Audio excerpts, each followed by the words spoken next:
বোঝাবো আরেকটি প্রশ্ন, সূর্যাস্ত আইন। কি প্রশ্ন বললাম? সূর্যাস্ত আইন।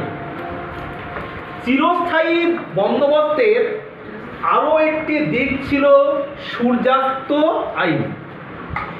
এই আইনে বলা হয় যে প্রত্যেক জমিদার তাদের নির্দিষ্ট খাজনা বাংলা বছরের শেষ দিনে সরকারি তহবিলে জমা দেবেন।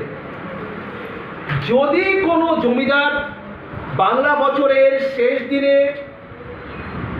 সরকারি তহবিলে তার খাজনা জমা দিতে না পারেন বা পারতেন, তাহলে তার জমিদারি বাজেয়াপ্ত করা হতো, কেড়ে নেওয়া হতো এবং সেই জমিদারি নিলামে